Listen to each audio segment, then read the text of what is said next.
तर मराठवाडा, पश्चिम महाराष्ट्राचा काही भाग आणि उत्तर महाराष्ट्रात नद्यांनी कसा धुमाकूळ घातलाय ही दृश्य आपण पाहिली। मात्र हाहाकाराची अशी काही महत्त्वाची दृश्य आहेत जी आता आपण पाहणार आहोत। सुरुवात करूयात संभाजीनगर पासून। छत्रपती संभाजीनगर जिल्ह्यात रात्रीपासून मुसळधार पाऊस सुरू आहे। वैजापूर तालुक्यात पावसाचा अक्षरशः हाहाकार दिसून आलाय। वैजापूर तालुक्यातील भिवगावमध्ये अतिवृष्टीमुळे नदीला पूर आलाय। या पुरामध्ये अडकलेल्या 27 नागरिकांना वाचवण्यात यश आलंय। अग्निशमन दलाच्या जवानांनी जीवाची बाजी लावून नागरिकांना पुरातून बाहेर काढलंय।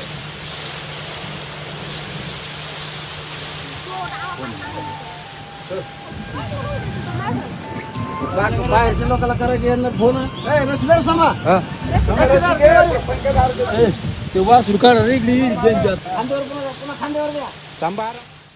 छत्रपती संभाजीनगर शहरासह जिल्ह्याभरात मुसळधार पाऊस सुरू आहे। कन्नड तालुक्यातील शिवना नदीनं धोक्याची पातळी ओलांडली आहे। कन्नडमधील लंगोटी महादेव मंदिर परिसरात पाणी साचलंय। या मंदिरात पुजाऱ्यासह 6 जण आणि 3 लहान मुलं अडकली होती। त्यांची सुखरूप सुटका करण्यात आली आहे।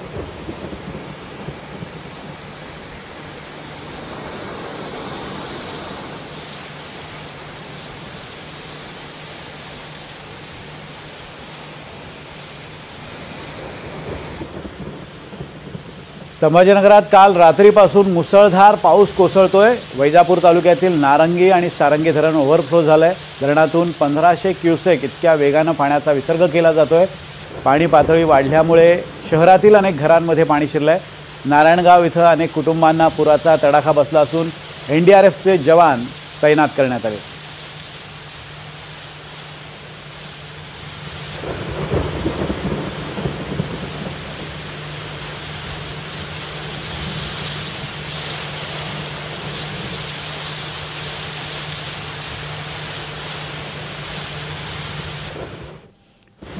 तर इकडे हिंगोली जिल्ह्यात काल झालेल्या मुसळधार पावसामुळे कयाधू नदीला पूर आला होता। कळमनुरी तालुक्यातील कोंढूर गावाला या कयाधू नदीच्या पाण्यानं वेढा दिलाय।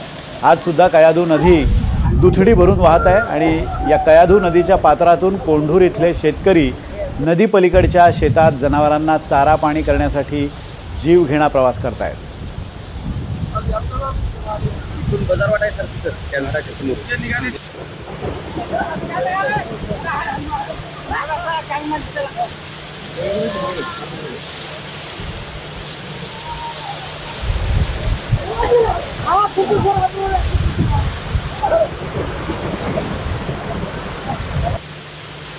धाराशिवमध्ये अतिवृष्टी आणि सततच्या पावसामुळे वाकडी केज गावातील टोमॅटोचा अक्षरशः लाल चिखल झालाय। शेतकऱ्यांनी त्यांच्या शेतात टोमॅटोचं पीक घेतलं होतं, मात्र सततचा पाऊस आणि पुरामुळे टोमॅटोचा आता चिखल झालाय।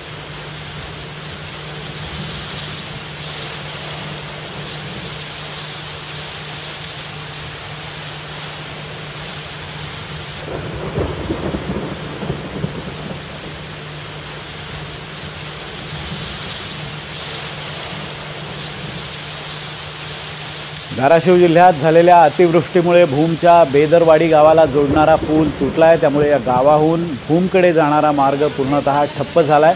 अतिवृष्टीमुळे परिसरात मोठं नुकसान सुद्धा झालंय। तर पुराच्या पाण्यात वाहून आलेली जनावरही तुटलेल्या पुलाच्या भागात अडकल्याचं चित्र पाहायला मिळतंय। भूमशी असलेला संपर्क या पुलामुळे तुटलेला आहे।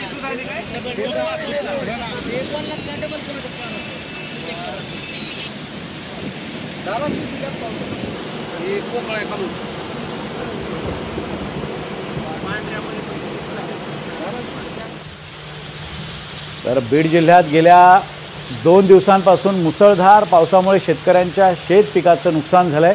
केज तालुक्यातील राजे गावातील शेत शिवारांना तळ्याचं रूप आलंय।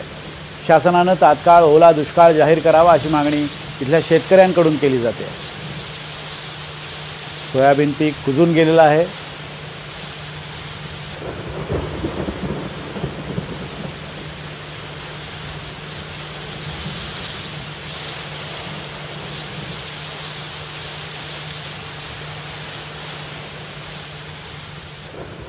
लातूरमध्ये पुन्हा एकदा मुसळधार पावसानं हजेरी लावली आहे। जोरदार पावसाचा शेतकऱ्यांना चांगलाच फटका बसलाय। बेळसांगवीमध्ये शेती वाहून गेल्यानं महिलेला अश्रू अनावर झालेत। लातूरच्या बेळसांगवीतील किरणबाई सोमवंशी या मोलमजुरी करून संसाराचा गाडा हाकतायत। त्यांना 1 एकर शेती होती, मात्र तिरू नदीच्या पुरात जमीन वाहून गेल्यामुळे त्या आता हतबल झाल्या.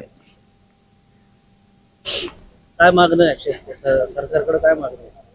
आता नुकसान द्यावं लागतंय. बुगडी बाई हा काय नाही, घडी नाही, लेक मरून गेला माझा, जान जमान घडी गेला. परिवारात कोण कोण आहे?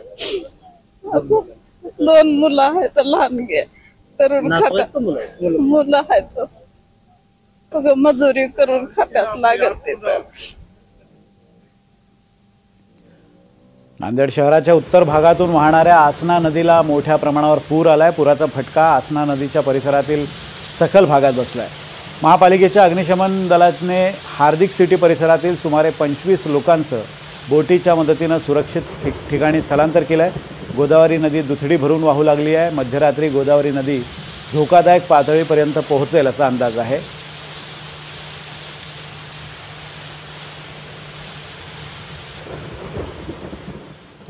अक्कलकोट तालुक्यात सकाळपासून तुफान पाऊस बरसलाय. हवामान विभागानं सोलापूर जिल्ह्यासाठी रेड अलर्ट जाहीर केलाय. मुसळधार पावसामुळे अक्कलकोट ते वागदरी रस्ता वाहतुकीसाठी बंद झालाय. हरणा नदीला आलेल्या पुरामुळे वाहतुकीवरही परिणाम झालाय. अक्षरशः जीव धोक्यात घालून एकमेकांच्या हातात हात घेऊन हे शेतकरी नदी पार करतायत. नाशिकच्या मनमाड शहर परिसरात रात्रीपासून पावसानं अक्षरशः कहर केलाय. पावसामुळे मनमाड शहरातून वाहणाऱ्या पांझण आणि रामगुळणा या नदीला सर्वात मोठा पूर आलाय. नदीकाठच्या गुरुद्वारामधील वस्ती, गवळीवाडा, ईदगाह, टक्कार मोहल्ला या भागातील नागरिकांच्या घरामध्ये पाणी शिरलं असून अक्षरशः छाती एवढं पाणी घरात शिरल्यामुळे अन्नधान्य आणि संसारोपयोगी वस्तू पुराच्या पाण्यात वाहून गेल्यात. प्रशासनाच्या वतीनं तसंच या भागातील सामाजिक कार्यकर्त्यांनी पुरात अडकलेल्या नागरिकांना मात्र सुखरूपपणे बाहेर काढलंय. नाशिकच्या दिंडोरी तालुक्यात शनिवारपासून अनेक ठिकाणी अतिवृष्टी झाली आहे. दिंडोरी तालुक्यातील नदी नाले दुथडी भरून वाहत आहेत. पालखेड, ओझरखेड, कादवा, पुणेगाव या धरणातून मोठ्या प्रमाणात पाण्याचा विसर्ग सुरू झाला आहे. नदीकाठच्या गावांना प्रशासनाकडून सतर्कतेचा इशारा देण्यात आला आहे. नाशिकच्या नांदगाव शहर आणि परिसरात तब्बल 14 तासाहून अधिक वेळ मुसळधार पाऊस सुरू असल्याने शहरातील शाकांबरी आणि लेंडी या दोन्ही नद्या दुथडी भरून वाहू लागल्यात. तर नांदगाव नगरपालिकेचं दहेगाव धरण हे सुद्धा 100% भरलं आहे. नांदगाव तालुक्यातील शेती पिकं पूर्णतः उद्ध्वस्त झाली आहे. शिर्डीत शनिवारपासून सुरू असलेल्या धुवाधार पावसानं सर्वत्र पाणी झालं आहे. कालिकानगर भागातील अनेक दुकानं आणि घरात पाणी शिरल्यानं नागरिकांनी रात्र जागून काढली आहे. कालिकानगर भागातील 1 नंबरची गल्ली पूर्णतः तुंबल्याचं दिसून आलं. नागरिकांच्या बाथरूममधून ड्रेनेजमधील पाणी उसळून घरात शिरत असल्यानं दुर्गंधीसुद्धा पसरली आहे. अहिल्यानगरमधील राहता तालुक्यात नगर शिर्डी रोडवर साकुरी इथल्या ओढ्याला पूर आला आहे. रस्त्यावरून लहान वाहनांना बंदी घालण्यात आली आहे. तर काल रात्री 4 जण दुचाकीस्वार या ओढ्यात वाहून गेले होते. यातील 2घांना वाचवण्यात यश आलं, मात्र 2घे जण अजूनही बेपत्ता आहेत. त्यांचा शोध सुरू आहे. अहिल्यानगरच्या राहता तालुक्यातील शिरखंडे वस्तीवर ओढ्यातील पाणी थेट सखल भागात शिरल्यानं शेतीबरोबरच चाराही वाहून गेलाय. आधीच मेटाकुटीला आलेला बळीराजा आता अस्मानी संकटापुढे हतबल झालाय. जुन्या काळातील ओढ्या नाल्यांवर अतिक्रमण करून अरुंद केल्यानं अनेक ठिकाणी गावात आणि वस्त्यांमध्ये पाणी शिरलंय. साकूर इथल्या शिरखंडे यांचा मोठा दुधाचा व्यवसाय असल्यानं गाई म्हशींचा गोठाही पाण्यात गेलाय. चारा असलेल्या शेतात गुडघाभर पाणी साचलंय, त्यामुळे शेतीबरोबरच दूध व्यवसायावर सुद्धा परिणाम झालाय. जळगाव जिल्ह्यातील चाळीसगाव तालुक्यात रात्रीपासून मुसळधार पाऊस कोसळतोय. हजरत पीर मुसा कादरी बाबा दर्गा परिसराला पुराच्या पाण्याचा वेढा पडलाय. अनेक सखल भागात पाणी साचलंय. चाळीसगाव तालुक्यातील डोंगरी आणि तितूर नदीला पूर आल्यानं ही परिस्थिती निर्माण झाली आहे. नदीकाठच्या नागरिकांना प्रशासनानं मात्र सुरक्षित स्थळी हलवलंय.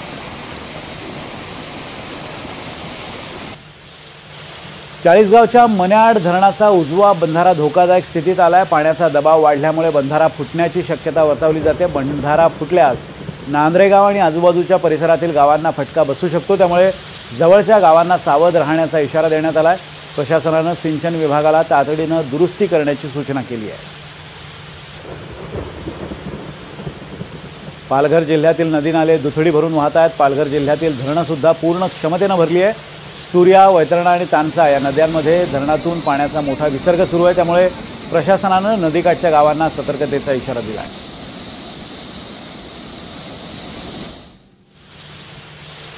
इकडे रत्नागिरी जिल्ह्यातल्या चिपळूण तालुक्यातील कालुस्ते, भिले आणि केतकी गावातील भात शेतीचं रानडुकरांनी मोठं नुकसान केलं आहे। त्यामुळे या गावांमधील शेतकरी मोठ्या चिंतेत आहेत।